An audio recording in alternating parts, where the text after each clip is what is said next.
What's up YouTube, it's Barrymore back with another video, and today we're going to be talking about Feng Xian, the water spearman. Now the way to acquire Feng Xian is all you got to do is progress through the boards on the regular difficulty, and you will be unlocked. I think it's on the second board, I'm not too sure, but it's one of the early ones, and they just give them to you so you can use them. Now Feng Xian is given to you and he's supposed to be your farmer. That's what they want you to use him for, and that's what I'm going to be using him for. Now, I wanted to make a video on Feng Xian because I hear a lot of things about him. I hear he's good, I hear he's bad, so I wanted to see this firsthand. You know, I wanted to test it out, and I wanted to bring a video to you guys to see if he's actually good, if you should waste your time on him, if you should actually put some resources on him, and see if he's actually good, like I said. So let's take a look at him a little bit. Now, actually, before we look at him and his skills and his gear, I do want to point out I did 5-star and ascend mine, so I do recommend ascending and 5-starring if you want him to successfully do legend boards. I think that's very crucial. Him being ascended, he does gain more. He gains better stats, and he also, if you guys didn't know, he does ascend into 15% more resistance.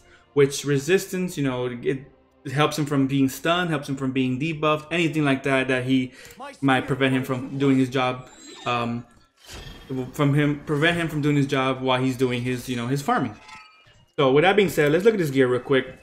Now, if which you should be progressing through the missions.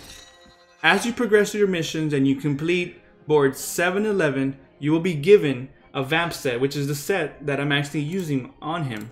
The Vamp set is the amulet, the helmet, the chest, and the bracers. Now, on the side of that, they do give you a 2-set keen set. Now, I want to point out the only thing that I did change was his gloves. His gloves have crit rating as opposed to the attack percentage gloves that they give you. Now, the only reason I changed them out because I had a decent set of crit rate gloves, and I want him to have as much crit rate as he can, because the more crit rate he has, the more the stronger his attacks are going to be, and the more he's going to be healing. And you don't have to put this on him. You can put the 4-piece attack percent set that they give you. I believe it gives you crit and attack as well. So either or is viable. Don't feel like you need to get these gloves, guys. Just use the set that they give you. Now, I did plus 12 the important ones: the shoulders, the gloves, and the bracers, because those are the ones that give you percentages, such as crit rate, attack, and attack speed. So these, I do recommend, like I said, plus 12 in these. If you have the gold, plus 12 these. I only had enough gold to plus 12 my helmet, and I was trying to plus 12 my chest, but you know, gold is so hard to come by to in this game at this moment. So with that being said, guys, definitely put him on the Vamp set. Definitely plus 12 is more important pieces of gear. Show some love to the other ones as well, because you do need that attack, that defense, and that HP, and also the base the substats that they give you.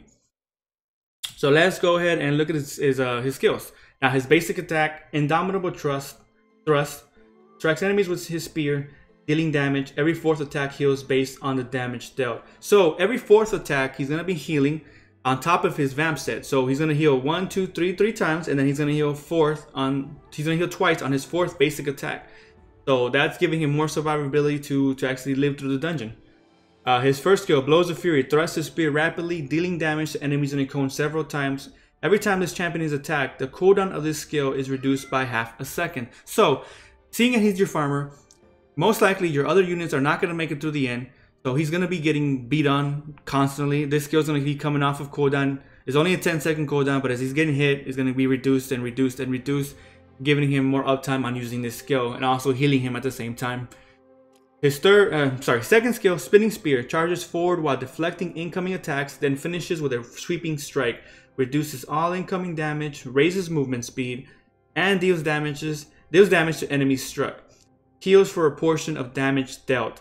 Now, this skill can be recast again to finish the channeling early, but if you're farming, I do recommend playing on auto, because you know, if you're gonna be manualing, it's gonna take you even longer than if you're gonna be autoing. So you're definitely not gonna be, you know, recasting it to finish it earlier. But even then, why would you? Because as he's channeling this attack, he's reducing his damage, he increases his movement speed, so he can go around the field sweeping everybody around, and he's just healing himself as he's going. So every attack that he does this, he's healing himself twice. He's healing himself while he's channeling the ability from the ability, and he's healing himself from the Vamp set. So that's 2 more heals on top of that's giving him. So his last skill, third one, Air Slash, swings his spear so fast that he creates a shockwave that flies through the air towards his enemies. The shockwave deals damage and provokes enemies it hits. The provoke is not going to be too useful because, like I said, most of your units are not going to make it to the end, and he's not going to have anything. I mean, he's going to provoke, but they're going to be attacking him anyways. The only benefit to this ability is that it deals tremendous damage. It is a long cooldown, but you know, when he does it, you're going to see how much damage he does, how much healing he gets.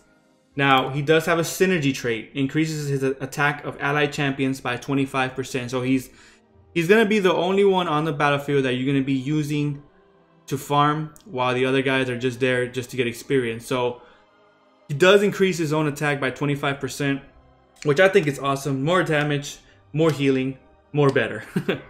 So let's take a look at him on the battlefield and which ones he can actually farm. Now, the only one I found that he can actually farm is the recommended one that they tell you about, which is board 1, level 7. So, and I'm doing mine on Legend. I did try this with him as a 4-star max level, Ascended, and he was not able to complete 1-7, but he is able to complete it now as a 5-star Ascended champion, max level. So let's take a look at him. We'll do one by himself so you guys can see the survivability, and then we'll do one with him actually doing his job and farming experience for the other champions that you bring along with you. Alright, so starts out with his ultimate as always. I don't know why everyone does that, but you know, whatever. So you see it, for some reason it doesn't show him getting healed right here, but he is getting healed, guys. Don't think he's not. It'll start showing in a few seconds. There he goes. There goes a heal. And you see how he's healing himself? He's healing himself right here. He's not going below 90% health. He's doing his job, you know, getting through it as he's supposed to, and he just, I don't know why he just stood there, but it happens.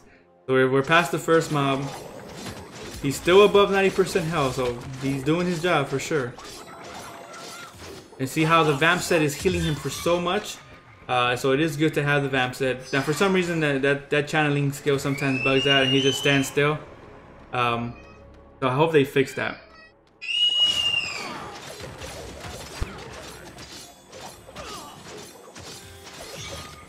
Alright, so that stun right there kind of screwed him over. But look at him heal back to almost above 75%, and then he's going to keep healing. So when he goes into the boss, he's at about 85% health. But the boss, no need to worry because the boss is not too hard for him. He is a water champion. The boss is a fire champion.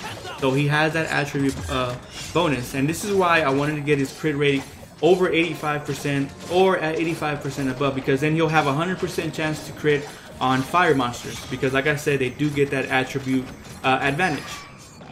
And you see he's still above half health. Boss is almost dead. So as you can see, guys, he definitely can farm by himself, and he definitely can be a viable farmer. Now his times are not the best, so he does they're not the best, and you can find better champions to farm. But for those people that can't find better champions at the early stages of the game, I definitely recommend him. I mean, he's viable. He can level up your monsters, your fodder, anything that you need to be leveled up. He can do it for sure. Now I'm gonna show you guys with 3 fodders that I've been leveling with him. So this is what if you don't know what the term farm means, this is what farming means pretty much. You get a champion to go inside one of the missions on one of the boards, preferably the one that has the fastest time, and you go in there and you clear the board so that your other monsters or your other champions can get experience to get max level, to be promoted to the next level, to feed into whoever you want to extend it, to promote that other unit. So this is what farming means, guys. If you're new to the term, if you're new to these kind of games, this is exactly what it means. So you see my other champions, they're all dead. They didn't make it to the end. They didn't even make it halfway.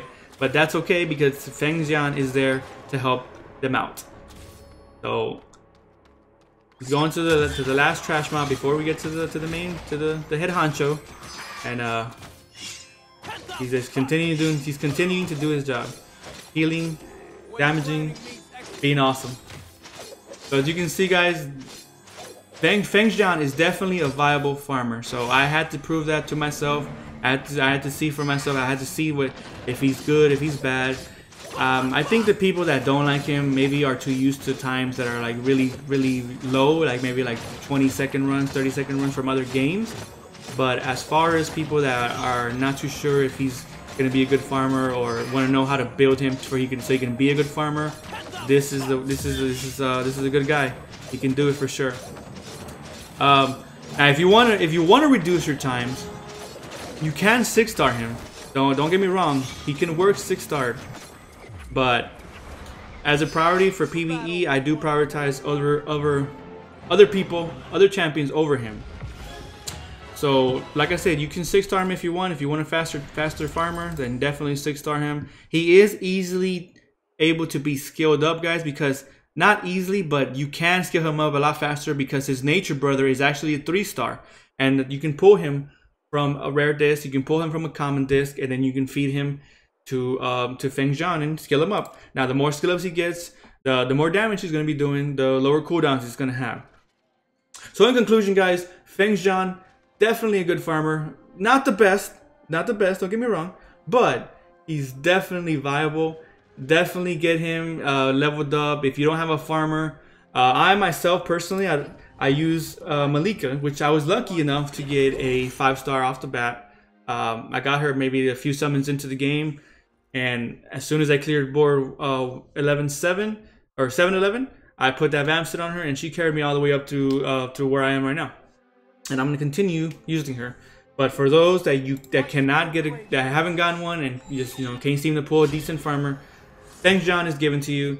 Use him, ascend him, level him, gear him, and he will do his job that needs to be done, guys. So thanks so much for watching my video, guys. If you liked it, if it was informative, please like it. Please subscribe to my channel. It'll help me out a lot.